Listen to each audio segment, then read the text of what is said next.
So, in other words, we get a pattern of organization that is radial rather than an assemblage, as if the universe were really a multiverse. A lot of things that got connected together out of the infinite wastes of space and sort of began to maunder around each other. Whereas the other pattern, which is so much more sensible, is central and radial, and I showed you how the crystals and the stars and the octopuses and even the human beings are all radial structures. Of course, we don't see our radial relationship to the totality of the universe because it isn't obvious. It's obvious that a tree is an arm of the earth reaching up and waving at the sky, and a mountain is another kind of radiation from the earth, and so is a leg from a body, hair, things like that. But what makes human beings, as the highest of the mammals, so conscious of being independent is that they are topologically an enclosed surface, you see, which wanders around independently of the ground. What we don't notice is that we are not independent of the ground at all. Wandering around is something that is entirely related to their being some ground. In other words, when you run up a hill, the hill also runs you up it. The hill rises and lifts you as you run, see? And if you understand that, you don't take a hostile attitude to mountains and hills. You're grateful to them for lifting you up so high in the air, because that's presumably why you went up, that the thing was high. It was lifted up. You wanted to be lifted up. It lifted you up. You have to cooperate. I always like the illustration that I've used before of the thistledown.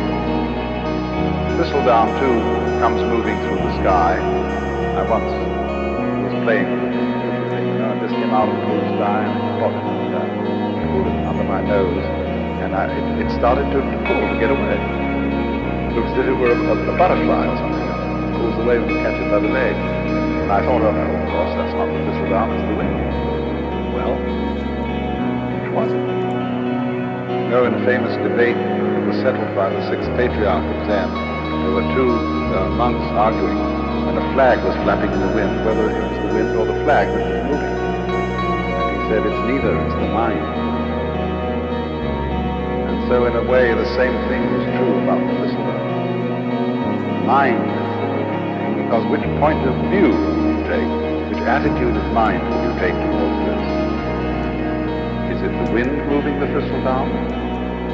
Or is it the thistledown that is moving itself with the wind? After all, when you see a sailing boat, there's a man in the sailing boat. Who is moving the boat? Is the wind moving the boat? Or is it the man moving the boat because he was smart enough to put up a sail? Much smarter way of getting around than rowing. You don't have to work. Intelligence, you see, the mind that moves the boat. And so in the same way, I thought, you know, this thistledown is some kind of intelligence. It's radial, it's organized, it's beautiful. And it's used that to sail itself with the wind. To enable itself to pull like a little organism playing with the wind. So in just the same way, each one of us uses the universe to get around. And the universe uses us to play with and to make games and patterns and to do its stuff. So, because we seem to be disconnected and entirely sealed within our skin, that is a very deceptive thing, because the skin is not really the boundary of man. You'll notice that in various periods of art, human beings have been shaped in different ways, have been more or less transparent at some times, at other times opaque, and sometimes the emphasis has been on the state of mind which this human being is in, at other times the emphasis is on the bodily conformation, and so on. In the work of painters today, one sees images that at first sight one doesn't recognize as being human.